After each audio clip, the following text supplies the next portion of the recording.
Hello, I was due to give a presentation and tasting at the Oxford Wines Festival about climate change and French wines.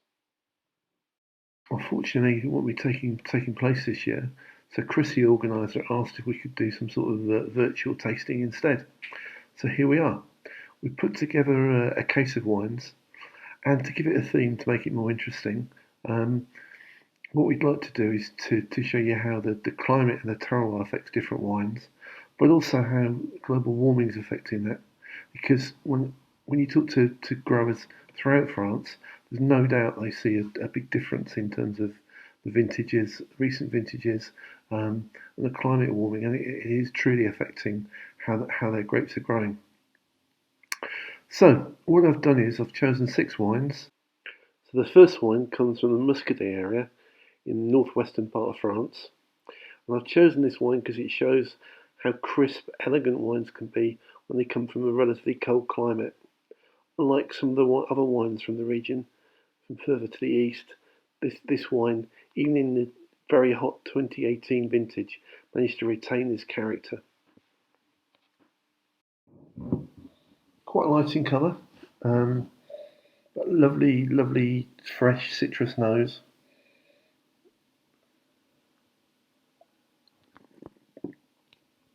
On the palate, really fresh and crisp. So the second one's a really unusual wine. So it comes from the very southernmost part of France, the Roussillon area, not very far from the Spanish border in the Pyrenean foothills. It's made from Macabeu, an old grape variety that's grown on both sides of the French-Spanish border. It's really well adapted to the hot climate there. And also, these vines are really old, so it's got really good deep root structures, so they can survive even the hottest summer. The nose is really quite full. And it's got hints of exotic fruits.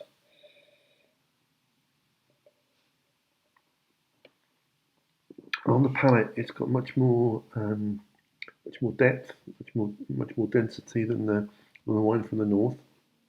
But this is actually quite a remarkable wine because although it's so hot down there, because the winemaker, a guy called Jerome Collas, is very skillful. He picks the grapes early to keep some acidity, and he cold ferments. So although it's got nice deep flavours, it's still got a lovely freshness. So from 2 wines where basically despite global warming, the wines haven't changed too much in character, we'll go to a region where I think the wines are really changing quite a lot, and that's Burgundy.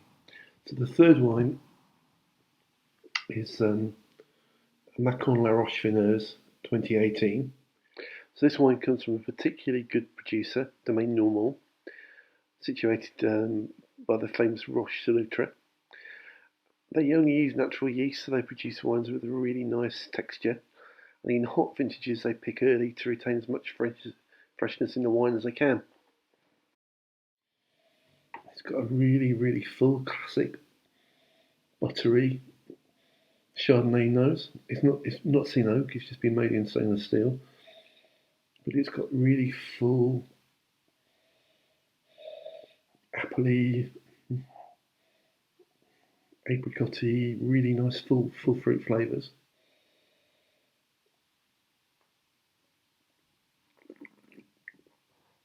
And on the palate, it's got a really nice richness and fullness. It's lovely wine, but it's not exactly what you used to expect from Burgundy, where you expected a crispness and freshness that you no longer get in the way you used to, particularly in a vintage like this, the very hot 2018. In Burgundy, they don't really seem to know what to do about this. Um, in Bordeaux, believe it or not, in Bordeaux they're actually authorising new grape varieties other than the classic grapes of the region. So they're Touriga from Portugal, Albarino from Spain. So they're actually adapting, and they're prepared to change the nature of Bordeaux wine characteristics to meet the challenge of global warming. But in Burgundy, they haven't got to that point yet. I guess maybe they will, or maybe they'll just evolve the style. So for the first red, we'll go to a region where climate change is actually definitely improving the wines, the red wines. So Loire Valley, very often wines were thin and rather mean and rather green, but with the warming climate, I think actually the quality of red wines from the Loire has improved quite a lot. The first red is a Gamay from Domaine de la Chaise.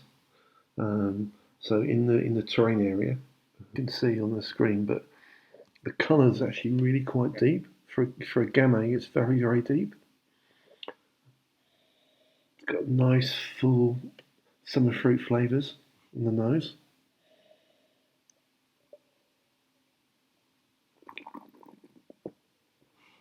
On the palate, it's beautifully soft and fruity, but with quite a nice, intense flavour. So for the final two reds, we'll go back to the Roussillon, the area right by the Spanish border, where it does really get very, very hot. It's a beautiful region in the foothills of the Pyrenees, but it also makes, for my money, some of the most characterful wines you'll ever find anywhere in the world. Here, the winemakers are used to the heat, and they've got the ideal materials to make fantastic wines. So they've got old vines of varieties that are really well adapted to the heat. So they've got Grenache to bring a spicy character.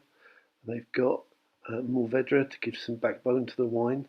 They've got Carignan to bring fruit. And they've also got, perhaps more recently planted, Syrah to bring freshness and nice sweet fruit flavours. First red from this region comes a guy called Jean-Baptiste Trie. Jean-Baptiste is a fantastic winemaker. In fact, his grandfather started sending all the family grapes to the local cooperative. It was only 10 years ago that Jean-Baptiste started up again with the family making their own wine. So he's built himself a very functional winery. In fact, he lives on the first floor with his family. He's not a rich man, but he's a very, very skillful winemaker. So the wine is a wine called Domaine Tree Carignan.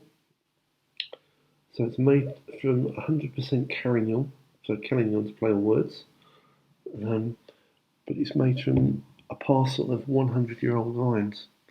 So what you get is a wine which is wonderfully full and rich. So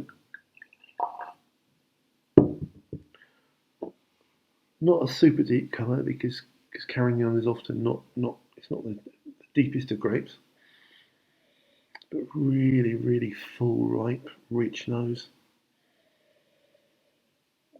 Lovely, lovely black fruit flavours.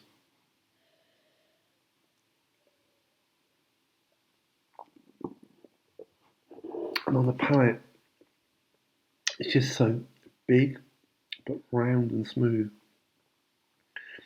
Italians are very, very smooth and very elegant.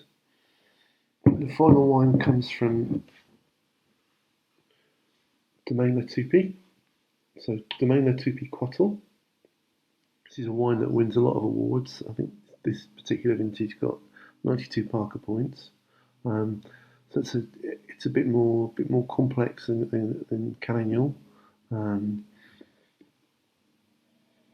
Again, really deep, rich, full flavours, fruitful notes on the nose and in the palate. Quite complex in the palate. Quite a lot going on there from the different grape varieties, but really lovely, deep, rich, full wine. So there you have it. 6 different wines chosen to show the kind of unique, handcrafted artisan wines we sell. So if you'd like to try these 6 wines, it's available as a mixed case on the website. It's priced at £80. If you'd like to discuss this or anything else, just give us a call on 01962 622 067.